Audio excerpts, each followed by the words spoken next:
Hi, everyone, and welcome to the ACSM Greater New York Regional Chapter Podcast. I'm your host, James Jankowitz. On today's episode, we're thrilled to have with us Bill Parisi, founder of the Parisi Speed School. Bill is an internationally recognized expert in youth speed training. He is the founder of the Parisi Speed School, which has locations throughout the country and in China, and since 1992 has trained over 1 million athletes. Bill has also authored 5 books on topics including speed development, foster training, parenting, and career success. Also proud to say, Bill is a good friend of mine, and our working relationship and friendship goes back to the early 90s. Bill, thanks so much for joining us. Thank you, James. Thanks for having me.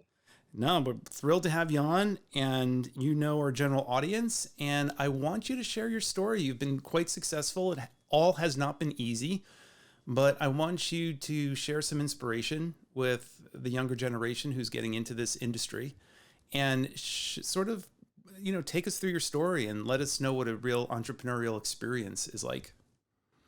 Sure. No, my pleasure. My pleasure. My first, piece of advice or I guess what I would like to share that I want to set the stage and everyone getting into this industry and starting their career or maybe thinking about changing a career. You can't think of this as being in the fitness industry because fitness is just one piece of it, right? The science and the training. Really, what we need and what you need to understand is you're going to go into the motivation industry. And that's what we lack most. We lack motivators. So you need to understand if you want to be successful in this industry, and you want to get into the health and fitness or performance industry, even in the medical and the hospital industry, if you want to stand out, you got to be a motivator. You got to inspire people, and that's really the foundation. So I started out as an undersized high school athlete, looking to improve performance. Coach said go out for track and field to get faster for football. I was a football athlete, went out for track, tried all the events, took a liking to the javelin, started throwing the javelin, wind up being pretty good at it. By the time I graduated, I was a top 10 ranked thrower, and that led me to a college career as a Division I track athlete. And in college, I was just such a student of training because as a javelin thrower, especially a 5'10" Italian javelin thrower, we're not technically supposed to be really good at that event. They're usually 6'4", 6'5" Norwegians, Swedes or Germans or Finns. So I had to find every ounce of energy in my body. And that led me to take a trip to Finland in 1989 as a sophomore in college to learn from the world's best. And during that summer trip to Finland, I trained and competed with some of the greatest athletes in the world. Tapios Kuros won the gold medal in the javelin in 1988. I competed against him in the javelin carnival out there. And I started to learn in the late 80s, this was, the importance of functional training, medicine ball training, physio balls, kettlebells, all these different modalities. And to be a really good javelin thrower, you have to run down this runway really fast, a 30-meter runway, almost as fast as you can, and all of a sudden come to a stop and transfer all that energy from the ground reaction forces through your body, through your legs, through your core, into your arm, and ultimately into the spear. So that event required tremendous amount of speed, strength, flexibility, core strength. And I really started applying that to myself through the techniques I learned in Finland and Olympic lifting and all these different strategies. And then I realized after I went through college, I wound up being a multiple Division I All-American in track and field at Iona College in New Rochelle. They had a great Division I track program, still do. And then, started the business after college, out of a $500 van riding around and giving free seminars to coaches that were willing to listen. So, the program started really from myself being an athlete. I actually started out, I have an undergraduate degree in finance, which was really interesting, really helped me build my business. And then I took anatomy and physiology at the University of Florida. I did a stop there after college, after undergraduate school. I did a stint at the University of Florida as a graduate assistant, and took anatomy and phys, and came back, took some classes at Montclair State, and that's when I started the business back in 1992. But that experience as an athlete really set me apart and allowed me to really understand training. Because when you think about field and court sports, being able to throw the javelin far, those qualities that you need as a 5'10" athlete are qualities that most field and court sport athletes need. Bill, let's rewind that a little bit. We're back in the 1980s, and you said you went to Finland. Now, you did not come from a wealthy family, you did not have scholarships, but your entrepreneurial instinct kicked in even then. Tell us a little bit about how you actually got to Finland. Yeah, I mean, it started when I was in high school. I was invited to a national meet, the Keebler Internationals, the Junior Olympics, and the top two place finishers made the U.S. junior team to compete in Tokyo, Japan that year. And I was sitting in second place up until the last thrower and the last throw of the meet. I was so excited. All I wanted was that silk USA sweatsuit on my skin and the red, white, and blue colors, to be so proud.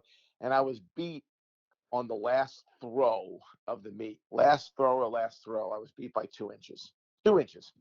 I was devastated. That led to me saying to myself, I'm never going to let that happen again. And from there, I went on this quest as a senior in high school. I went on this quest that I'm never going to let that happen again. And I'm going to search long and far, no matter where it is. And 2 years later, it took me to Finland. Why? Because the best javelin throwers in the world are from Finland. And if you want to be the best in the world at something, you find the best in the world and you go model them. I learned a lot of these principles from my good friend and mentor, Dr. Rob Gilbert, who's a sports psychologist out of Montclair State. So that kind of put me on that quest to be in this never-ending pursuit of excellence. Never had an ego, never will, and in a constant state of learning and discovering. So I've been all over the world. I've networked with so many great sports scientists in all different areas, and but that's how that originated. That loss, that defeat was my biggest opportunity. Provided the biggest growth for me, and I think that's what we have to do in life. We have to take our defeats, because we're going to have defeats.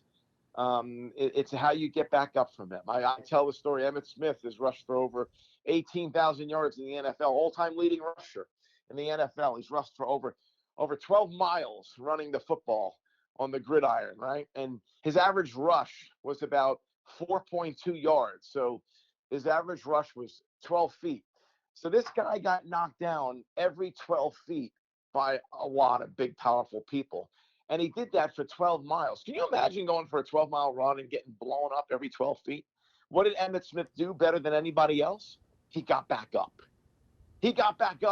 And now he's the all-time leading rusher in the NFL. So you're going to get knocked down. You're going to have defeats. It's how you respond from them is really what makes and determines success. And then getting to Finland, you had to drum up your own money, right? Your own cash. You had to figure out a way to get out there, correct? Yeah, you're right. I come from a modest blue-collar family here in North Jersey. Older brother, older sister, younger sister. I was the only one to go to college. Parents are blue-collar, didn't go to college, and it's kind of like figure it out, right? And so I put a fundraiser together. I wrote a letter and looking to raise $50 from local businesses. So I went around to about 25 businesses or so, and wound up getting $50 from each business to fulfill my dream, and bought a plane ticket to Finland. I found a family that would take me in for the summer, and the rest was history. So yeah, I had to, I learned to be successful. You got to get comfortable being uncomfortable. You got to do things the average person is not going to do. You got to do things that most people won't do. And if you do that enough and you have the right intentions and good intentions, and you're truly looking to better yourself and better others, man, people, when people hear that, people want to be a part of that. When you're out there doing good things for the world, I was out there, I wanted to make myself better. I was 19-year-old kid, I'm going into a local business in the town I grew up in, saying I want to go to Finland because I want to make the Olympic team. Here's where I'm at. This is what I'm doing. I'm pursuing my dream. And these businesses wrote the check, you know. So that was uncomfortable to walk into businesses and say that, but they were impressed that I did that. They're like, wow, this kid really wants it. And I sent them a nice thank you, sent them photos, when I came back. So and just started to develop a great network. That's awesome. All right, so you went to Finland, you came back. Now you had a set of training methodologies that were new to the US. They were popular over in Europe, but they were not really that well known in the US. Tell us then how you started leveraging that information to then forward your career from that point. Sure. A lot of training, at least performance-based training, has really originated from the track and field arena. And being a fairly high-level track and field athlete, again, competing in the Olympic trials, competed in multiple NCAA Division I national championships, and being a two-time All-American. And, I remember my 1988 Olympic trials, Carl Lewis, Florence Griffith Joyner. I was right at the finish line when she broke the world record back in '88. So being at that level, a lot of that did not transcend to field and court sports. So that training's been around, but it was really stuck in the track and field arena, especially from a throw standpoint. And I think what I did differently is not only, going to Europe and learning these techniques and refining them, but applying them to field and court sports. So that, I think, was more of the pioneering aspect of how I saw that, because I originally, I was a football athlete in high school. That was my first love and passion. At 5'10", 185, I was a linebacker in high school, so that's not cutting it, right?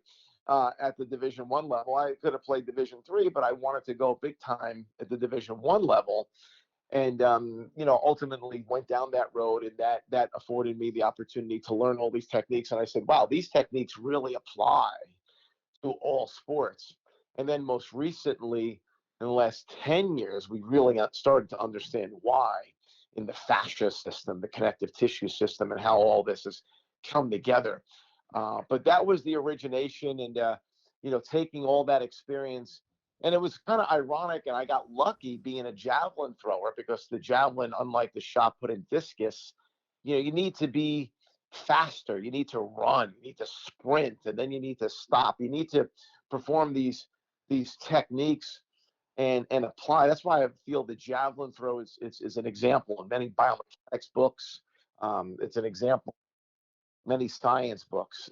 It really involves strength, speed, flexibility, power, all those physical attributes, which are critical to pretty much all field and court sports.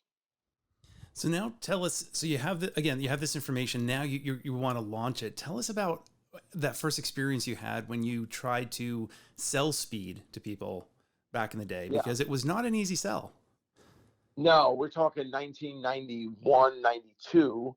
30 years ago. After my career was over, my track and field career was over. I mean, throughout my career, I was going to seminars, strength and conditioning seminars, and building a network. I went to a seminar. I was a junior in college. I went to a seminar in northern New Jersey. It was hosted by the head strength coach of the New York Giants. He hosted a strength and conditioning seminar. He brought in Angel Spazov from Bulgaria, who back in the 80s, the Bulgarians had won all the Olympic gold medals in the Olympic lifts, the clean and jerk and snatch. And they were very successful. And the head coach there was a guy by the name of Angel Spazov. He came in, and I went to the clinic. I paid my way. I raised some, worked and made some money, paid. And I was, the only college student at the clinic. There was other strength and conditioning coaches from the Northeast attending this clinic, hosted by the New York Giants head strength coach and Angel Spazov. I sat in the front of the class. I asked questions. And at lunch, I asked the head coach, Johnny Parker, and Angel Spazov, can I go to lunch with you guys? And they were kind of, like taken back a little bit. Maybe I was a little forward, but I said, give it a shot. And they said, sure. So I went to lunch with them, and they were, asking me what I did and what was my story. And I told them I was in Finland the previous summer. I got back. I just came off an All-American career in the javelin throw. They were both impressed. And at that lunch, the head strength coach said, now this is 1989. He goes, I want you to come down, Johnny Parker, great guy. I want you to come down to Giant Stadium and show Phil Simms those medicine ball drills you learned in Finland. Phil Simms was just 2 years off of coming off his Super Bowl MVP season. So it was the first Super Bowl of the New York Giants. So Phil Simms was the Super Bowl MVP. And guess what? Phil Simms became my first client, a Super Bowl MVP, and I was still in undergraduate school. So with that, I had that under my belt. After I graduated college, I went to the University of Florida. I was a GA for their track team. I was the head strength coach for the track and field team, which had 3 Olympians on the team at the time, and had that on my resume. I was a 2-time All-American track and field athlete. I was an Olympic trials qualifier. I competed in Finland, trained Phil Simms. Pretty big resume. So when that all ended, and I set up in my parents' basement, I put together a flyer. I was so proud of it. This is 1990. 91, late 91, early 92. I put together a flyer. I was so proud of it. And back then you had to put them in the mail. So stamps were like 10 cents. And I mailed about, I don't know, 10,000 of them, right?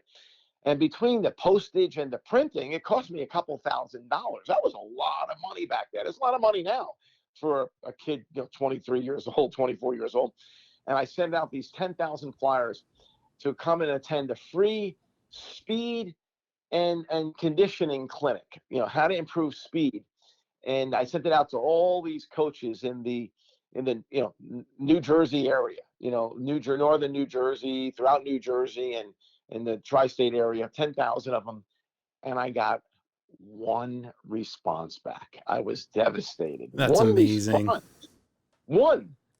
And then I started calling people, and a lot of people hung up on me and said, you can't improve speed. And this is like a lot of these sport coaches, these field and court coaches, field sports court, didn't really believe strongly that you can improve speed for field and court sports. This is, again, early 90s, 91. And that was a tough battle, and I had to overcome a lot. So I got rejected, and I had a really strong resume. I mean, I don't know how much stronger it could be, right? Super Bowl MVP client, All-American athlete, and then training University of Florida with 3 Olympians. But what I persevered, and what the breakthrough was, is once I got 1 or 2 coaches, because I did get a couple coaches initially to listen, where I went and saw them. They didn't come to the clinic, but I followed up with calls, and they allowed me to come to their school to meet with them. And then I met with them. They were impressed. And then I slowly built a little bit of a, relationship with some of these guys, and ultimately, trained a couple athletes. They had success, and then had another clinic, ran another clinic, and about 10 coaches showed up, and they were blown away. And then it just started. And then it just started to roll. And you do enough good things out there, it's going to come back to you. I just kept giving out information, just kept pushing to help people, to truly want to help coaches and share information. I didn't hide anything. I just gave as much as I could give, just to help coaches. And I believe in the laws of reciprocity. If you help enough people ultimately get what they want, somehow God figures out, you're gonna get what you want, or good things are gonna happen to you. And I don't count on it. I just try to do your best to give, and empower people, and share great information, and it comes back around. And 30 years later, now we have 100 facilities in 32 states, like you said, and 500 full-time coaches working in the Parisi network. And it all started out of a $500 van, and I was $50,000 in debt with student loans, and just debt that I built up going through college. I got a little scholarship money, but again, I guess $50,000 in loans after graduating college isn't that bad nowadays. But back then, 50 grand was a lot of money. Yeah, students wish they were only $50,000 in debt these days. It's true. All right, so then now you've established that relationship with coaches in the northern New Jersey area, probably throughout the broader state of New Jersey, and now you've got the reputation. Talk us through then how you opened shop, how you then stumbled upon your first brick and mortar, which was Yeah, about the period you and I met. yeah, back in the early '90s. So I was running hard. I was doing a lot of trainings at schools and in parks, and just taking any client I could get in terms of whether it be athletes or adults. And then I came across a client. They were really, worked with their son. They said, we have a gym in our town that's not doing well. We probably could use a guy like you. What you do could kind of work inside their facility potentially, or maybe you have a lot of energy. So I went and met with this small gym. This is back in 1992. It was 3,000 square feet. It was really small and had some equipment. So I met with the owner. The owner was a dentist, and he said, you know, I'm not really looking to continue with this gym. You'll want to buy it.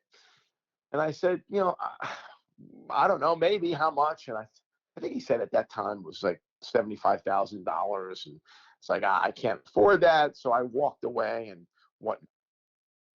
So here's a little point of advice. Some of the best deals you do in life are the deals you don't do. Let me say that again. Some of the best deals in life you do are the deals you don't do. I walked away from the deal. It didn't feel right. And about 2 months later, he came back to me. He goes, I'm closing the gym. Do you want to buy the assets? I'm like, what does that mean? He's like, well, I'll sell you the assets for 35,000. Mm. I was like, wow, okay, now the price is cut in half. But there's, and I didn't want his members because it was like it wasn't the type of gym I was looking for. I was looking to do more one-on-one training, that type of thing. I was like, wow, that's a lot. So I kind of said I can't afford that. The most I can afford was 15,000. He took the deal. So it went from 75,000 to 15,000. That was part one. Part two, the landlord. I had a client. His dad was a Harvard real estate attorney. I went to this guy and I said, the landlord wants 5,000 a month rent. I can't afford that. That's a lot of money. It's even a lot of money today, right? 5,000 a month rent for this space. And he says, here's what you do. It's currently closed. He's not collecting rent. Go to him and say, you'll agree to the 5,000. But was it 5,000? I think it was like 3,000. I'm sorry, 3,000. You go to him and say, can't afford the 3,000, but here's what you'll do. For the first year, you're going to pay him 2,000 a month. The second year, you're going to pay him 2,500 a month. The third year, 3,000 a month. The fourth year, 3,500 a month. The fifth year, 4,000 a month. So basically, he wanted the 3,000 a month, in year one, and he was going to hold that rent flat. I just reverse engineered it a little bit, gave him less money up front, more money on the back end. Long story short, it is 30 years later, and that business is still operating. And creative. So leverage the resources, the human resources around you. Network. Get to know what people do.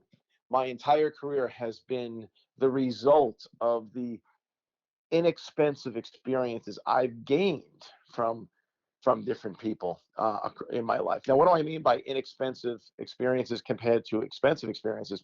I have both. I have a lot of inexpensive experiences I learned from clients and people I've trained and people I know. And I have expensive experience, things I've gone through myself and learned the hard way by making mistakes. So an example building out a facility. There's things I've done when I did my build out where I made mistakes.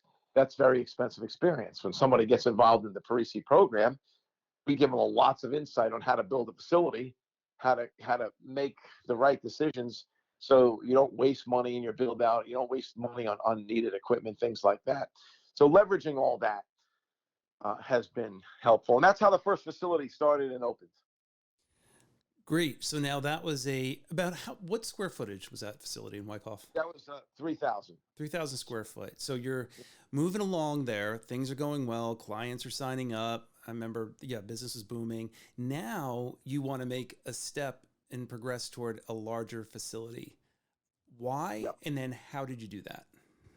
Yeah, so it was we launched in late 92, 93, that facility. By 1997, and Tom Plummer, an industry consultant, was one of my consultants along the way. He'll validate this. In 1997, we did 987,000 in revenue.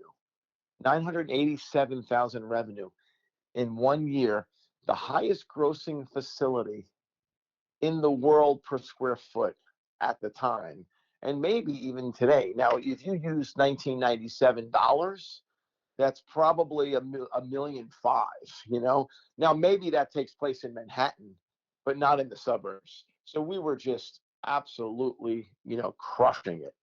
That we were outgrowing that facility, obviously. So that prompted me to open up a second facility where I went out and raised capital. I, took on shareholders and opened up a 17,000 square foot facility 1 mile down the road, which was a combination of a traditional health club with a 4,000 square foot performance training area inside that club, and that was 1998. So we were doing this, for now. Many gyms have turf, and many gyms have all these different sports training features. We were doing this in the 90s. Like, we started, I think we probably started this, this concept, and Perform Better is one of our key partners, and they've been one of our, suppliers since the 90s. So we've been doing this for a really long time. And then we opened that facility in 98, and that was a $1.5 billion investment to get that off the ground. And within 2 years, we were generating $2.5 million in revenue and $600,000 in profit. So what was the square footage of that place? That was 17,000 square feet. Yep. And that success led us to opening a third facility in Fair Lawn, New Jersey in 2000. That's a 32,000 square foot facility, a 15,000 square foot sports performance area, and another 15,000 health club, another 3,000 physical therapy and sports medicine. That opened in 2000. And that was a $3 million investment at the time, complete build out. And I did that with a bank loan, financed it, ramped it up. And I'm proud to say that facility is still going extremely strong today. It's the only facility, I think, in the world that has averaged over $1 million a year in youth training revenue every year for 22 years. I don't know, like, that kind of track record and that kind of volume and success. And from there, that was the launch of the Parisi Speed School nationally, because we started our affiliate and licensing program back in 2006. So we were in this thing for over 10 years before we decided to, offer a license or an affiliate. I mean, we really went through all this experience. And what's kind of cool is that original facility from 1992 and our really big flagship are still like model facilities. People can come and check them out. These are locations with 20 to 30 years operating experience, and you can meet the team, the management team, and it's really unique, because the sports training business is not an easy business. It's a business of passion and love. If you do it well, you can make a good living. But this, a lot of people come and go, and you got to really drive this business. But if you have a passion for helping athletes and empowering kids, it's a great business. And you got to understand you're in the business of motivation. And our product is really self-esteem. Our product is building kids' confidence and building their self-esteem. We get to that product. We deliver that product through enhancing an athlete's competency, right?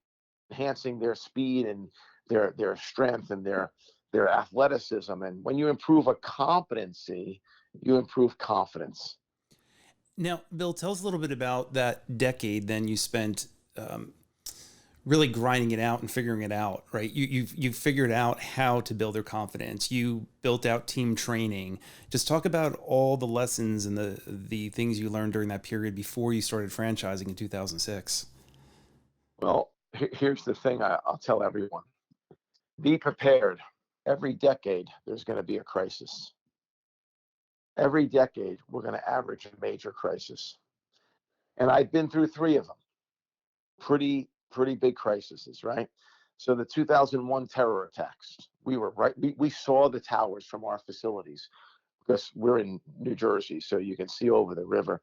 We had members pass on that day. That was a massive crisis in 2001. We were only open less than a year with this new massive facility. We had the economic meltdown, the Great Recession of 2008. That was the second massive crisis. And then we don't have to talk about the most recent crisis with COVID. So, one, be prepared for crisis.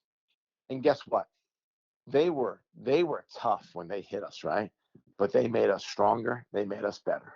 What did I say in the beginning of this podcast? I talked about getting back up. I talked about overcoming the challenges. You're gonna get hit. There's gonna be another crisis. I mean, there's gonna be another one. Don't know what it's gonna be, but there's gonna be another crisis. You're gonna experience another crisis again in the next 10 years. Hopefully not, but you have to know how to respond. And I will say that through that 10 years, you gotta have to overcome these crises. But number 2, we really learned a lot about people. Like the magic formula to this business is really getting to know and understanding your people. And that starts in the recruiting process. It starts in first understanding as an individual who you are and what you want. And if you want to be successful in this business, you got to have the mentality to serve. If it's about you, and it's about you and your just your ego and your everything about you, it's not going to work. Now, granted, I'm here and it's the Parisi Speed School. My name's on the building and all that stuff. That's not what I originally wanted. My facility, James, used to be called the Sports Conditioning Institute. Mm-hmm. Yep. I had a really good marketing person say to me, "You're out of your mind. Use your name. People love a story. Your story's great. You came from nothing. You went to Finland. You did all this. Use your name." I'm like, I don't know. She's like, "No, you have to do it. Listen, you're lucky." Like, what do you mean I'm lucky? You have a really cool last name, Parisi. Look, check it out. Ferrari, Maserati, Lamborghini. It's speed. It's fast. It's cool. It's fashion. Gucci. You have all these Italian you know, race cars or high-end cars. And I said, yeah, you know what? You got me on that. Maybe I will. We'll take advantage of it. So I put the name out there and it stuck. But it's not about me. You know what I mean? It really isn't about me. It's really about the mission. So getting people to buy into or getting you're having a mission. Like, what is your personal mission? Talking to the individuals listening to this podcast, what is your personal mission? And then, I mean, is this something you want to do alone, or being a part of a bigger mission, a bigger team, whether it be your local facility or the YMCA, whatever you're working for? Building a culture and a mission is the foundation. Knowing who you are and what you want, and as you grow and you become successful, you're going to ultimately want to get people to follow you, and you have to lead, and getting people bought into the mission of empowering others and using performance training as a vehicle to do that. So, my advice is know who you are, get clear on that, get clarity, because, clarity is power. and really define what you want and serve, like have a mentality to serve others.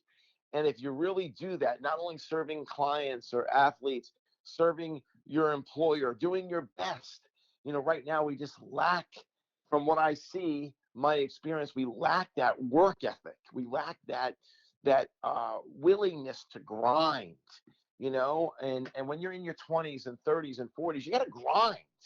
And maybe depending on where you're at in your career, I'm not saying you have to take time off, you have to take vacations, you have to recharge over the weekends or at night, whatever you got to do. But and that's finding those people that want to grind and getting them aligned. That is really how you can really build something special. And Bill, that's what I've seen. I mean, yes, I've been part of this culture for a long time, but my personal bias aside, I've seen such a passion within your culture.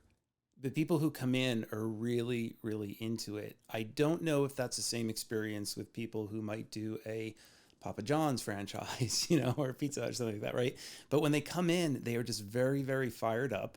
They love coaching. They love impacting children's lives. And I've seen your culture morph into this entity where it goes beyond the kids coming in and leaving. Like I've seen kids want to stay there. I've seen kids want to do their homework there. I've seen the camaraderie that's gotten fostered under the auspices of that culture.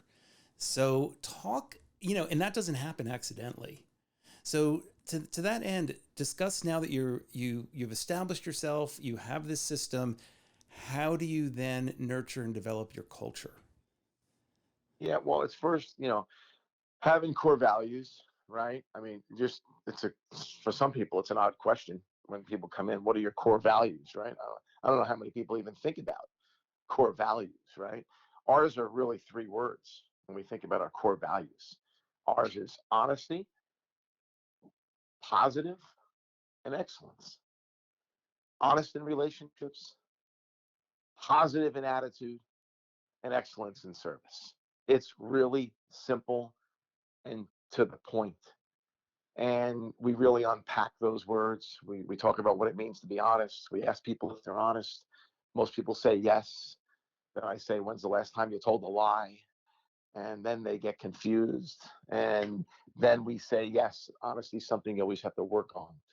And then, we also talk about how, being positive. Well, guess what? Being honest is not always positive. So getting comfortable to be uncomfortable, being forthright, really letting people know how it is. And when you do those first two, and you have those first two, it's easier to provide excellence in service. And when everybody's on the same page, and when the owner or the supervisor or the leader or the manager sets clear expectations, and he sets clear expectations consistently, and he holds people accountable consistently, and he builds fair compensation plans and fair reward plans. If those are in place, where expectations are very clear, compensation is fair, and people are held accountable, one or two things are going to happen. That person that's doing that job is either going to realize there's no wiggle room and they can't skate, and they're eventually going to move on and not be in that organization, or that organization is going to thrive. It's one of those two things. And we get both sides aligned and doing things. That's what happens. And when you have core values and you have a mission, our mission, our mission statement, we believe we're the industry leader in performance training. We also believe that, our core product is not only enhancing the speed of movement, but the strength of character, regardless of an athlete's ability or economic status. That's our mission statement. As that industry leader in performance enhancement, we're gonna help our athletes improve their speed of movement and their strength and character, regardless of their current ability or their economic status. And when you have core values and you have a mission statement, and people really, I think, really understand that, and they synthesize that and they take that in, there's transformations that take place, and that's how people buy in, right? I mean, how many companies have core values and mission statements and really live by them, right? That's to me when people say, "Oh, how do you do it? What's the?" It's not that hard. I mean, to me, some of this stuff is common sense. It's not hard. It's common sense, but common sense isn't too common. I heard somebody say one time the culture of a company is a lot like gravity. It's there, but sometimes it's hard to identify and put your finger on it. And that's what I Yep. found with your company. It's like you have identified your core values. It permeates throughout the culture, and it just seems like everybody's on board and everybody gets it. So Yep. that's a special thing to see. It And is, and let's also too. I'll say not, and there's people that don't get it, as you know, that ultimately move on, sure, yep, right? yep. There's people that get it. They might get it for the first 5 years, but maybe they want to, eventually they do something else, or they whatever, and that's fine. I've been in this thing 30 years, so I don't want everyone listening to this saying, "Hey, that's great, Parisi, that's awesome," but he's doing something. I don't know if I can do that. And everything's perfect over there. No, everything's not perfect, right? So we have our challenges, just like every other business, and we get better and better at identifying those challenges or people that it's not a good fit anymore, right? I mean, with 500 coaches and 100 facilities, you know, you're going to get 10% every year that challenges come up. And 10% is 50 coaches and 10 facilities. So, right? I So mean, people go through challenges, divorce, whatever. I mean, things happen in people's lives, like whatever. Things just happen to people, and sometimes people change too. So, I don't want people to think, "Oh, everything's so perfect." No, I get it. We all have challenges. I got challenges every day, and we just got to keep fighting them. so now, so 2006, you decide to franchise. The Just talk us through that for a little bit. Like, what was that process like going from brick and mortar and then on to franchise licensing? Yeah, it started out as a franchise. Now we're really an affiliate program, and we made it really simple. Where in the early days it was $30,000 up front and $1,500 a month guaranteed royalty fee, and we ran that for 5 years. We were successful. We sold about 40 locations like that. And then when the economic crisis hit in 2008, we kind of started to change our model, and we modified it some, and as time continued to roll, we evolved from a franchise or traditional franchise to really an affiliate program. Now people can come and just get certified through the Parisi system, and go through our education process without even becoming a license. And if you want to become a license, it's as little as $250 a month. So similar to almost like a CrossFit in a way, in terms of the simplicity of it. We evolved into an education company, an education and licensing company.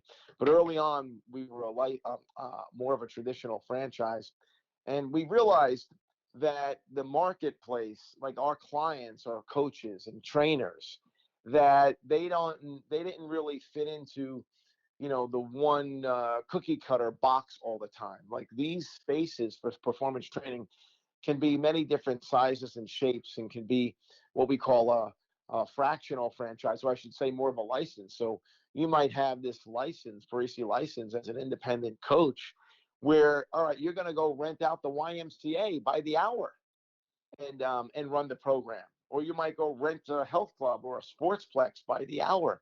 So it doesn't fit into a franchise. Is typically like very cookie cutter, very strong and stringent rules around the business. And we were like that early on, and we realized, like, this industry doesn't really warrant that. You got to build. It's consultative selling. You got to provide the model to the needs of the client. So the coach or the trainer, they're our client, and we got to understand their goals, their current situation, their marketplace, and the availability of what they might have to go and train. And then we customize a license for them for that. So we evolved from being very stringent cookie cutter from 2005 to 2010 to slowly evolving over the last 10 years to where we are now. which is very flexible, and our value is driven through education and branding and helping people market. And we not only market, it's not just marketing Parisi Speed School, but whoever that individual is with us, it's marketing their brand. So it really, we are a sub brand, or we like to leverage our brand where we want to help empower the local brand of that coach or that facility. So we might be in a facilities. I mean, we're in a couple, we're in a Gold's Gym, right? So we enhance the brand of the Gold's Gym by offering Parisi Speed School. There's lots of credibility now. All of a sudden, Gold's Gym, the one we're at up in Islip, New York, now there's a credible youth training brand inside of Gold's Gym. You can be inside a YMCA or any facility. Now, instantly, you have 30 years credibility, over 1 million athletes trained, and 5 books written, all these things that individual can leverage and make and have a competitive advantage in the marketplace. Right. And now there's a spectrum there, right? So that ranges from the institutions that you just spoke about, Gold's Gym and some other notable names, all the way to an individual trainer model, correct? That's correct. An individual trainer can have all that and then just search his community and make relationships with local rec teams and club teams and a YMCA or whatever, wherever there's youth programming, they can go in with the Parisi brand and credibility and history and resources to build relationships to be that performance coach for that organization and build a book of business. And we show you how to do that from A to Z. I was going to say that's part of your program, right? You teach them how to make the phone calls, how to network, how to get their name out there.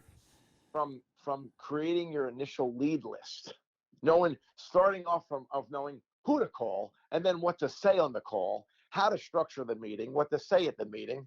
And then, obviously with training, then the coaches, they get the hang of it. But we really hold their hand through the process to have them be an independent coach, that you work for yourself and you're coaching athletes. That's the goal, giving them all the tools to be able to, create their own destiny. That's awesome. So do you want to talk briefly then about how you dovetailed from all that experience and now your latest enterprise, which is Parisi Academy? Sure. Yeah, no, I mean, so I have 2 sons, and being competitive the way I am, they grew up, training and doing all that. And so when we're in northern New Jersey and my older son says, he decided to, play basketball at a high level. And when he was in 8th grade, he wanted to go to a prominent high school here called Don Bosco, which is a private all-boys high school. The football team won 2 national championships. They have nationally ranked players on their basketball team almost every year.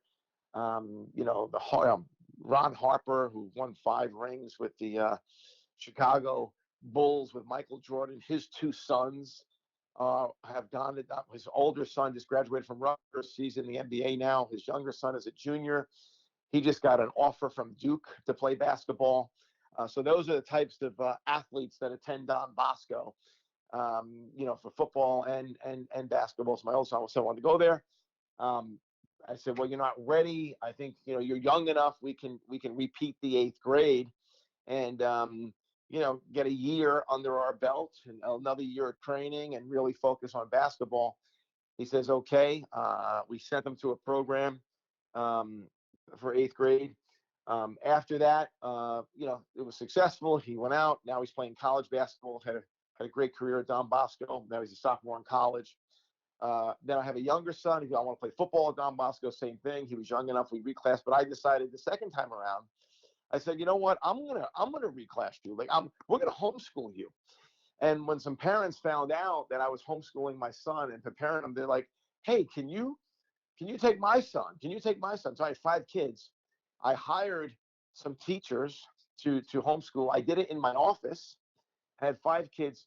Now, of those 5 kids, they're all seniors this year.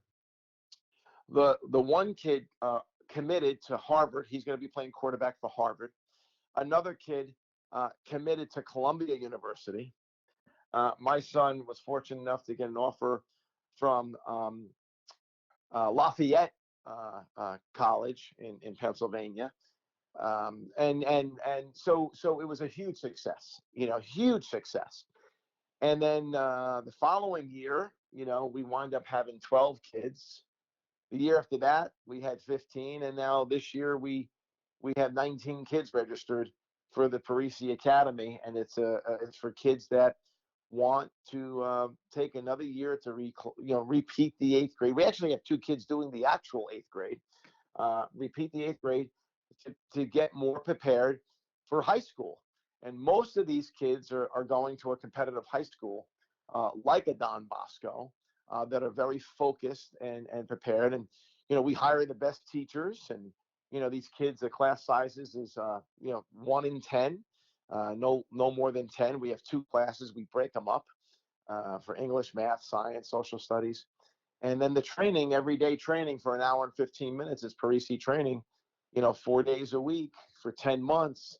And our average improvement for these kids is 4/10 off their 40, 5 inches in the vertical jump, massive improvements. And now, granted, they're growing and they're developing. Obviously, they're going to get some natural gains in that time frame, but it's incredible because we got them 4 days a week for 10 months, and that kind of opportunity to get them at that age. And plus, these are all like-minded kids. They're all lasered. They're all focused. They're all excited to be there, and the academics is at a high level. So that evolved into a very interesting business where we're probably going to be scaling that as well. And that just came about because wanted to give my son a competitive advantage, which a lot of kids do around this area in New Jersey who are going to these schools. Many of these kids are either reclassed or they went to kindergarten later. They, the rules are, just so people know, every state has a rule. You can't be a certain age by the time you're a senior in high school. It's driven by age. So a lot of people say, oh, that's not fair. I don't know what's not fair, because at the end of the day, you can't be 20 years old and be in high school and play sports. You have to be 19 or younger, right? So it's age. That's what should, your birth date is what drives the rules. And as long as you're not breaking the rules, yeah, if you went to school young as a kindergarten, why would you be penalized now? Why I didn't want my kid to be penalized because we started him in school maybe a little too early. So that's the driver. I think most people don't understand that, but that's the reality of it. I just love how the whole story dovetails one chapter after the next. You're this kid from northern New Jersey, blue collar background. You have a passion for training. You scrap together money from the local community to go to Finland. You come back with information nobody has. You leverage that amongst people like Phil Sims. That grows into a brick and mortar place. And that brick and mortar place grows into a bigger place, which then grows into a franchise/licensing thing. And now you take all this knowledge at this part in your life, and now you sort of package it into this academy. And that's why I think your story is so inspiring. And that's why I wanted you to reach out to this audience and just share it so everybody can kind of get a feel of like what, the journey they have ahead of them. But if they're just diligent and they keep plugging along at what they're passionate about, they will yield success. Absolutely. And what's kind of full circle, which is so crazy. You talk about evolution. So my older son is a sophomore now in college, basketball player. Ironically, this summer he's giving basketball training lessons, and he's training Phil Sims's grandson. Wow, that's awesome. That's circular. Yeah, that's cool. I mean, that's crazy how I was training Phil, and now my son is training his grandson. It's really surreal how that evolved. That's amazing. Bill, how can people find you, or website or contact information if they want to know more about you, or how they might want to get involved if they choose that route? Sure. Yeah, I mean, our website, parisischool.com, there's a tab for coaches to inquire. Our social media channels, Parisi School on Instagram, Bill Parisi on Instagram. There's lots of ways, to reach out, answer questions. We run different mentorships people can get involved with. where I'm actively involved, in different types of mentorships. We have a general coaching mentorship on coaching sports performance and how to go about it. We have the business of team training mentorship, how to start a business in terms of team training. So we have a lot of avenues to learn from us, not just coming and getting certified or becoming a licensed. We have these 8-week mentorships, 3-month mentorships, which are very affordable and an easy way for people to really engage and learn more. Well, Bill, I can't thank you enough for sharing this hour with us. Is there anything that's not a question of mine that you just want to leave on the minds of the listening audience? I would say the most important thing to anyone getting into this industry, that if you're really passionate, right, about fitness, and you really want to help people, I think you really have to ask yourself, how important is that to you, and what is it that you want to get out of it? Like, why? Like, why is it? Like, what are the things you want to get out? You got to do some soul searching. You really got to think. I read this book, Think and Grow Rich, at a young, and I'm also a spiritual person, and in terms of reflecting and whatnot. I never chased the money. Like, I was never chasing money, but I'm not going to sit here and say, hey, I don't want to make money. Like, who doesn't want to make money, right? I mean, money doesn't bring you happiness, but money does make life a little bit more comfortable, right? Makes it a little bit more comfortable, right? So I, I would say, yeah, I don't chase money. You shouldn't chase money. Chase the passion, chase the the excitement to empower other people, and then the money will find you. Chase the wanting to help people. Now, at that with that same breath, I'm going to say, you have to be smart. You can't let people take advantage of you, and you have to be strategic. You have to really be efficient with your time and efficient with your. You're not going to say yes to everyone. Not every deal is going to be right. Like I said, some of your no's are your biggest yeses in life. So, but chase greatness, and make good decisions. Be honest. Always be forthright, and great things are going to happen. That's my advice. And the money will find you. And just keep.